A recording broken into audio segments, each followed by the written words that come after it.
Hey everyone, Oliver G here. This is the Earful Tower podcast, and something you probably didn't know is that almost everything in the city of Paris seems to go back to the World Fairs. Do you know what I'm talking about? The World Fairs? I think probably most famously known from the Eiffel Tower. The Eiffel Tower was built as an entrance to a World Fair, and it just hung around. I'm talking about these also called World Expos or Universal Expos. Today's guest, Charles Pappas, has written a book called Nobody Sits Like the French, Exploring Paris Through Its World Expos. And this is a kind of historical guidebook on these World Expos. 7 of them have been in Paris, and they transformed this city forevermore. So I sat down with him in the 11th arrondissement. In fact, we sat out on a roadside terrace of a cafe called Harvest. Loved it. Lovely cafe. So check that out. You'll feel probably like you're sitting out on the street with us. Occasionally a car passes, people murmuring as they walk past, maybe the clink of a cappuccino being put on the table. You'll feel like you're right there with Charles and I. Now, before we get into the show, this episode is brought to you by the Earful Tower's walking tours. I'm looking right now. There have been 170 consecutive 5-star reviews on TripAdvisor, a whole bunch more on Google reviews. So if you're wondering if these tours are any good, let the people tell you, because they're doing it by the dozens. A special shout out to the Monday morning tour of the Marais, which is the one that I always personally lead and which has started to sell out fairly regularly. So if you want to catch me doing a tour, aim for Monday morning. Otherwise, we have a brilliant team of guides who take you around Paris on a route and on a kind of it's not scripted, but on a script that I've written. So it's very much an Earful Tower tour, and we do them in Montmartre, the Marais, and the Latin Quarter, and even more areas if you really want. But they're the 3 main ones. So let us show you Paris. It's kind of crazy. I was thinking about it the other day.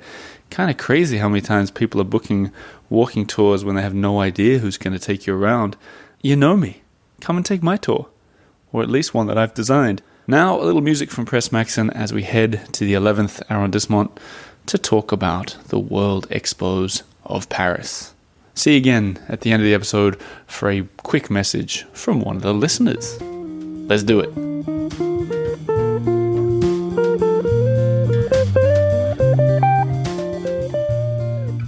Charles Pappas, how you doing? I am doing very well on this bright, sunshiny Paris day. It's perfect, isn't it? It's lovely. I thought, before we get into anything about world fairs, sitting like the French, all this, I figured you'd want to sit on a old school bistro there in the vein of an old Hemingway kind of thing, Café de Flore, and here we're sitting at a modern coffee shop. Are you turning in your seat? Are you uncomfortable with me? Not at all. You know, actually, the whole idea, though, is how we sit. We're sitting on a street in a cafe in Paris. And all this is because Baron Haussmann remade Paris so that at one point between Merci and the coffee has started to arrive. We can talk about coffee, too, in this episode. I know. And part of what he did was create so many wide boulevards that the number of restaurants duplicated. They doubled in the 1870s to the 1880s to 45,000. So the reason we're sitting here in a place like this is because of the World Expo and the changes they caused on the Paris streets for the average person. We've probably got a lot to thank Haussmann for, I think. You have an enormous amount to thank for. But Louis Napoleon, he comes into play too. 1855. He looks at Paris and he's disgusted. Who are we talking about, Napoleon? Napoleon, the Napoleon III, if you will. And what he felt was that he was impressed by the wide avenues of Vienna and by the parks of London. He wanted Paris to have those. So we needed a way to do it and a catalyst. And the catalyst was the 1855 World Expo, the first in Paris, and by some counts, the second in the world after London's a few years earlier. So what he did is he demolished 20,000 buildings. Haussmann did. Haussmann got the job because he was just a bureaucrat, but when he was interviewed for the job, they thought his ego was so large, nothing would stand in his way. And he was right, because it was controversial and the changes were hated too. But by 1870, he redoes 20% of the Parisian streets. He creates the wide, 24-meter wide avenues. He builds 34,000 buildings in place of the 20,000 he knocked out. Is that because he built them higher, and they were all just cramped in together and they're like two-story hovels? Well, partly because he looked at it as a medieval relic. He thought Paris was simply primitive, and they had to be changed. Now, part of that is he planted also 50,000 trees. He took the number of acreage for public spaces. He increased it 80 times. So he must have been building up a lot. Up a lot. Because if he knocked down more than he built, you said, right? Indeed. So he built up and had space for parks and bigger avenues. He kind of made more space by the sounds of it. He made more space. He increased 120,000 homes he destroyed. He put in their place about 215,000. Imagine living here at that time. How annoying that would have been. The constant construction, the obstructions in front of you every day. But when you come to Paris now, you know the beautiful buildings he made, roughly maybe 12 to 20 meters high. They're made of that cream-colored limestone. They have the mansard roofs that slope 45 degrees. All that is his idea. All that because of the expo. And it also set the ability for Paris to have more expos after that would bring in millions of dollars, and rebuild the city over and over and over. So when people, because I remember when I first heard about Haussmann 10 years ago, and I found it difficult to point to which one was a Haussmannian building and which wasn't. Could it also be that post-Haussmann they were building in the same style? Somewhat. But part of it is it's so ubiquitous you don't even notice it. You could point at some of the buildings on Boulevard Beaumarchais, and you'll probably hit a Haussmann building. All of it is his idea and his vision. But partly what's ironic, in that you may not know about it, is in 1870, Louis Napoleon lost power, and therefore so did Haussmann. He lived in obscurity till he died in about 1891, and part of the reason was they estimate he spent the equivalent of about $90 billion today on renovating Paris. Now, they forget all about him. Except then, in about the 1920s and that, his reputation begins to get rehabilitated, and they actually start naming a boulevard after him. He got the boulevard after he died. Right. That's a shame. Well after he died. That's a shame. I feel sorry for him. Well, because at that point when he died, he thought he was forgotten. You know what? This reminds me of old Hector Guimard. Yes. The Pope. Yeah. The Pope. Of Art Nouveau. Yeah. And yet today we revere him. But again, we forget how in their lives their reputations went into a valley. Yeah. And they were forgotten, and they were hated and discredited. But now today we recognize their genius, and we think it always was the case, but no, it wasn't. It can be inspiring if you're a creative person in any pursuit and no one cares for your work, or even better if they hate it. Just give it 100 years. Think about it. You might get a boulevard. If they hate it, you might get a boulevard. I love that idea. That'll be my motto from now on. But, when you think about it, you're right. If it ignites that much passion, maybe there's something right with what you're doing. The worst, the opposite of love isn't hate. The opposite of love is apathy. So if they hate what you do, it may be a short journey to loving it later on. And that's kind of how I think of these things. The Eiffel Tower was reviled. There was the committee of 300 artists, like Guy de Maupassant, who hated it, who supposedly sat under the Eiffel Tower every day to eat his lunch so he wouldn't have to see the Eiffel Tower. This guy hated it too much. I feel like he's becoming more famous for hating the Eiffel Tower than his writing. Isn't that ironic? And wouldn't he hate that? Yeah. I mean, his writing was splendid. His writing was elegant. But you're right. He's more remembered for that than his truly great art, which, of course, maybe he would have rethought his position if he had known that. But the Eiffel Tower was the entrance to the 1889 Expo. And think about that. That remade Paris again. It is considered the most valuable monument in the world, more valuable than the Colosseum or Stonehenge. I mean, I see, having lived here for 10 years now, I see anytime there's a new building, not even necessarily a grand statement building, Parisians tend to hate it. Like, look at even recently the pyramids at the Louvre. More recently, Les Halles, the shopping center, Tour Montparnasse. And then typically, people grow to love these places. It seems to be a trend. It takes a while. And you know what's kind of funny about it? Those people who hate those buildings will look back at the Haussmann buildings and say, why can't you build like that anymore? which again, their ancestors, not so much. There you go. Let's rewind a little bit. I've got two things that are on the tip of my tongue. One is coffee, and I know that your book deals with coffee, so I want to talk about that. We've just been given some cappuccinos at this modern cafe. I want to talk about coffee, but first, you're a man from Minnesota with a love for Paris and a love for world fairs. These don't add up.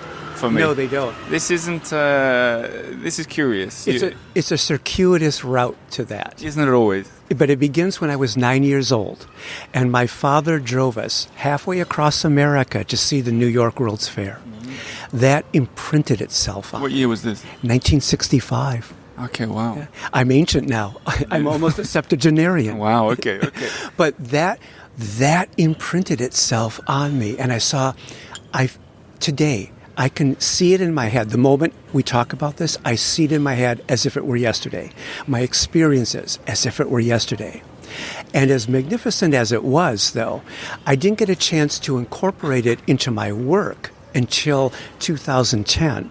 I write for a magazine that focuses on exhibitions and the art of exhibiting. We began to do the World's Fairs. So we started in Shanghai in 2010. And Shanghai was always trying to out-Eiffel Eiffel. Mm-hmm. That's been a catchphrase ever since the 1889 Expo.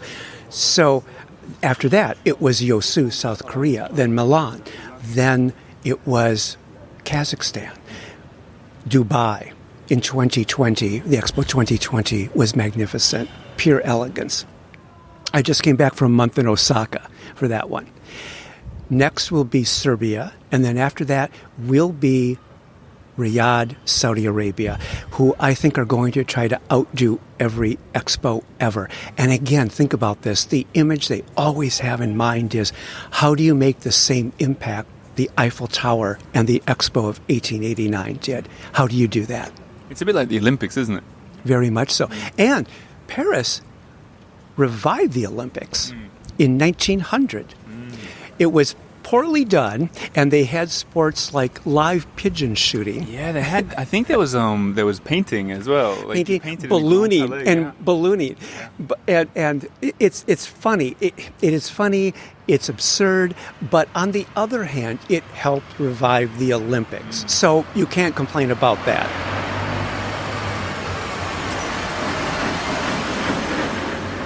So I'm sure there's people listening who they've heard the World Fair or Universal Exposition, right, and they think, oh yeah, I heard the Eiffel Tower was built for that. I think that's what a lot of people's knowledge might end at. It does. Yeah. And it's worse than that in America. Okay. If you say World's Fair or World Expo to an American, they look baffled for a moment, and then they say one of two things. Do they still have those? And I think my grandmother went to one of those. We've completely forgotten what it is and what it can do for a city. And Paris was unique because most expo cities had a philosophy of build and burn, meaning all these magnificent buildings you see, we burned them afterwards. Paris was one of the few that built for posterity. So you have the Petit Palais, the Grand Palais, the Pont Alexander Bridge, all those built for the 1900 Expo, the Eiffel Tower for 1889, and they last today. So they built these. So I'm going to risk sounding stupid by dumbing it down for myself. At all. Okay, so they got a World Fair. They know people are going to come from around the world to see advances in technology, products? Products, sometimes. Food, drink, this kind of thing? Yes. Okay, so they know lots of people are coming. They want to put on a good show. In the instance of the Eiffel Tower, they built that as the entrance that you walk in. You walk through the... Yes, under it. Magnificent. And similarly with what's now the Musée d'Orsay, that was part of it too, right? It was built originally as a train station for the 1900 Expo. Right. After really about the 1940s, it went out of use, and then people like Bertolucci and even Orson Welles were filming movies there. Le Corbusier wanted to make a god-awful convention center out of it until finally it was made a historic landmark, and then it could become one of the most magnificent museums in the city. Right. So they built these as a way of impressing people who are coming from, a little bit like the recent Paris Olympics, where instead of building, they sort of made it green, or they cleaned up the Seine, or they added more bike tracks, right. and then they showed sort of Paris in all its glory on TV to impress people in the hopes that people would come back as well. Is that kind of the idea? Very much so, but consider the size of it. Let's take the 1900 Expo, for example. There were 50 million visitors. France's population was 40 million then. Imagine the impact. You had 80,000 exhibitors there. If they see what you're exhibiting and they like it, you're made. Some of the great brands of all times were made at expos. You had one chance, but it could extend for months, so people could come back over and over and over. So you had people, the reason you have Roquefort cheese, the reason you have champagne as essential French ingredients, quantities, if you will, is because they solidified their reputations at the World Expo. That is a part of French life, a Parisian life, that's hard to understand, that otherwise it would be separate from them. Otherwise, they would never be as famous as they are. Expos create a world, if you're lucky enough to do it. They create a world. France did it better than anybody else. I'll tell you a story. At Expo 2020 in Dubai, I was asked to consult with an international firm, a huge one, that wanted to know what they could bid the government for to redo the Expo site afterwards. So I made a list of the 7 common denominators for all the great expos. And most of them basically had Paris as the model. And they sort of laughed. And I remember one person said, "We don't need another museum." They wanted it to be, their idea actually was to make it a haven for cryptocurrency, which was one of the worst ideas I've ever heard. And of course, it never went over when they tried to pitch the government on it. It was just a bad idea. It's very hard for people to understand what it takes to make an expo, which can draw millions, and to see how it can benefit the city afterwards, because that's really the key to it. What's in it for Parisians? The Eiffel Tower, the Petit Palais, drawing millions here every year, benefiting the city. The Olympics is 2 weeks, and it's done. Oftentimes they spend way more than they'll take in. That's not helpful. The expos, however, can actually launch a city. That's why the arc of them has moved to the developing countries now. Shanghai, Saudi Arabia, Dubai, because they understood the soft power of them to benefit the country as a whole. And in your book, you picked a few very tangible examples of things that have been brought to Paris. In your book, which I must say, I like your style of writing. You've got a great way with words. Hey, you know what I tried to make it like?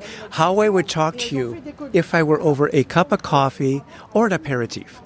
And if it were later in the day, we'd be having an aperitif. Well, I liked it. I found myself, I love words. And I found you have a good way with them. I enjoyed. Sometimes I found myself smiling at your choices of words. I love the expos here. I absolutely adore them and what was done with them and what they mean to the city. But the problem with it is when something is that successful and universal, we forget its history. We forget how it got here in the first place. You assume it's always been here. So you want to sort of capture that and put that on in people's hands, basically. I want people who come here to see it through that lens, if you will, the lens of the expos and how they built Paris. Even Sarah Bernhardt's reputation was partly made because of the expos. Not many people realize she was growing bored with being an actress, so she started showing off her sculptures at the World Expos. And Rodin hated her stuff, but others found it to be intriguing and even biomorphic, meaning that she was imitating nature in many of her works. She was way ahead of her time. And at the 1900 Expos, she made one of the first movies ever. She did Laertes' Duel from Hamlet. It's a magnificent piece of early filmmaking. And she said, this will make my reputation. She was so far ahead of her time. She was around 56 years old then. She was a teenager in the way she approached things. Wow. Like that. She hasn't got a boulevard, though, does she? I don't think so. And she should. She should. She should. Let's talk. I said I want to talk about cafe, and you Indeed. start the book with the bistro chairs as well. So maybe Yes. we can tackle both of these. What do you want to start with? The bistro chair. Okay, so these talk about being synonymous with Paris. These bistro chairs. We're talking about the how would you say it? Wood that's been steamed And with a cane, usually a cane seating or something of that nature. Now, here's the irony of it. It was all done by a German. And a German who in 1867, he comes here with what he calls the number 14 chair. His name was Michael Thanet. rhymes with bonnet. Rhymes with bonnet, exactly. I'm quoting you. And you are indeed. And you paid attention when you read. And, you know, it was made out of beechwood, and it took him years to perfect it, to bend the wood just the right way. But when he was done, he brought it here. He won a gold medal at the expo. And the world takes it up because it's so it's beautiful. This German guy's chair becomes a French... It becomes French. He's like an immigrant who, as I said this in the book, he comes here, he becomes an immigrant, but he's more French than French. It's because it's easy and it's relatively inexpensive, and perhaps not least, his patent ran out in 1869. Everybody could do it. I see. And so by the 1930s, an estimated 50 million of these had been made. It is the world's first mass-produced piece of furniture. It's everywhere in Paris, and some of the examples are beautiful. They are just lovely. This is a truck thoroughfare. And I'm sure even the truck driver would agree, right? But that's the attraction of it. You could do them in many forms, many colors. They are quintessentially French. You associate it with the Parisian experience, and again, we don't even know how it got here. We just sort of assume it's always been here, but it really wasn't. I got a story for you that I've never told almost anyone. Please do. And I hesitate even telling the story because I'll still tell it anyway. So I was at one of these iconic brasseries, bistros, and I was looking at the chairs with this. What is it on the bottom? The cane, usually a cane or a palm seating, Yeah. mainly so when you throw your drink at another person in a heated argument, it'll just fall right through. That's happened to me before, both ways. But I was sitting. Is a woman involved? No, probably not. So I was sitting on this chair and I was looking at it. I was like, I had a great idea for an art piece. That's all I'll say, to be a bit cryptic. And I thought I'd love one of these chairs, right? So I said to the waiter, I was like, how do I go about getting one of these chairs? Do you sell them? And he goes, oh, we absolutely don't sell them. I was like, is there a damaged one? Because it doesn't need to be perfect for this idea I have, right? He goes, look, you'd have to talk to the boss. And this is in a very iconic restaurant, which I might reveal one day. And so he said, the boss is at the back. So I got the back, and the boss is there with an apron, shucking oysters. It was a perfect scene, right? And I go up to him and I said, hey, look, I've got this idea, this art idea, and I told him about it. And I go, can I have one of the chairs? Can I buy it? Do you have any broken ones? He goes, no, it doesn't work. Absolutely not. Tell me the idea. And I told him the idea, and he goes, no, it's not going to happen. So I went back, sat down, finishing my lunch, tap on my shoulder. Boss is there with one of the chairs that has one of the legs is snapped. He goes, look, you want it? It's yours. So I was like, absolutely I want it. Made the kid walk home, and I put the chair in his stroller. And now I have an iconic bistro chair in my cave under my Parisian apartment, waiting for the day that I have the time to do this awesome idea. What do you make of that? First of all, it's a wonderful story, and never separate the story from what the art eventually becomes, because that's part of it. Exactly. It's the stories that make the object. I'm really intrigued, and I really do want to know about. I'll tell you the story when we press finish. That sounds just this idea. I love the chairs too, and the idea of giving, even when they're broken, giving them some extra life is exciting to me. they live on afterwards. But again, isn't that wonderful? Would any other chair suffice? Not really. No. It's something again, so quintessentially French, though German in origin, but we accept it as perhaps, again, when you say Paris to an American, to a German, to someone in South America, to a Chinese, this is part of the image they have. And it's that important because that's what keeps them coming back here. I would say they would think of a person having a cup of coffee on a bistro chair in front of a Haussmannian building. Which leads us. And we can thank, again, the 1855 Expo for one of the Lyocell and his percolator, which could make up to 2,000 cups per hour. So let's talk about that. I'll give you the question. How can the world thank Paris for how they drink their coffee? That's just it. Now, coffee you could make before, but you couldn't mass produce it in a restaurant setting. It would take time. It would take more effort. Lyocell, he mass-produced it, and again, it was 2,000 cups an hour, probably a demi-tasse size, but nonetheless, now restaurants could do this. Now little shops could do this. This begets coffee culture. This begets the store that specializes in coffee, right? Because now you can make it all day long very, very fast. So then mix that with Haussmann's boulevards. You have the people, the flaneurs, who just walk all day, sit and have coffee on the wide boulevards that Haussmann created. Again, Paris Expo, Paris Expo, Paris Expo help create all of these. All these things that signify the good life, that signify Paris, all because of the Expo. Right down, again, to even the coffee. And as I say, champagne started to become champagne with the 1889 Expo. We always think of it as French, and rightfully so, but it was that Expo that put it in the forefront. Everything leads back to the expos. You know, it's funny. It's like it's the saying, all roads lead to Rome.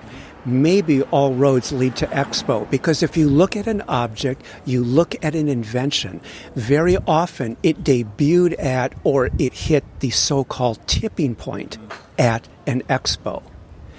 And again, this is why today countries like Saudi Arabia use it, because they understand what it can do for your country and your city. They're no fools. They're not throwing money after this for no reason. They're doing it because they know how to make it work. The West, in some ways, has lost that optimism and that joy in an expo.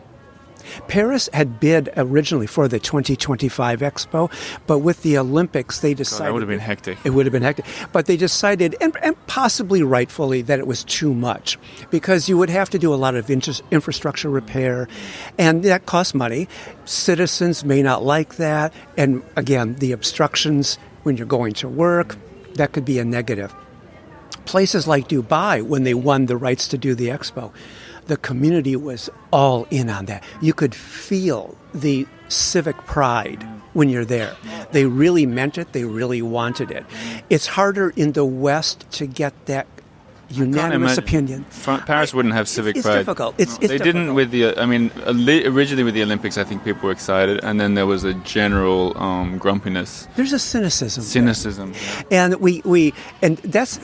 Not that cynicism isn't often the correct way to view something, but by the same token, where's the fun of it? Yeah. Where's, optimism and hope are a force. You know what? I'm a very optimistic guy, but I'm also very, I'm a cynic as well. I vary between the two. Someone can point to me all the things that went wrong with expos, and I do this funny presentation called The Moment Made and the Moment Missed, meaning when expos were ahead of their time and when expos were slaves of their time. And by that I mean, one of the really awkward parts of expo history is they used to have human zoos. Yes, I remember. There's remnants of the Paris human zoo in Vincennes, right? Yes, and you know when the last one was, the last human zoo was? Expo 58 in Brussels. Yeah. It's a despicable part of their history. I embrace it in the sense of admit to it, say what's wrong. By the same token, find what's right and what it did right to popularize good ideas, good technologies. That's time runs away quickly in these interviews, and ours has done exactly that. I want to give you a chance to plug your book. You got who knows how many people listening to your voice right now. Tell them why they should buy your book. I think if you love Paris anywhere near as much as I do, you'll always want to see something new in Paris. But the book is also a chance to see Paris anew. It's a chance to see it through a different lens that might give you an even deeper appreciation of the city. And when you return from your visit, give you something really interesting to talk about. There you go. A deeper appreciation of the city is always a good thing. I appreciate your sharing your thoughts and a table with me this morning. Delightful. No, the pleasure was all mine, and best of luck with the book, and I'll hopefully talk to you again soon. Thank you so much. And by the way, for anyone out there, please drop me a line if you feel like it. Perfect. All the information will be in the show notes below. Charles, thank you so much. My pleasure.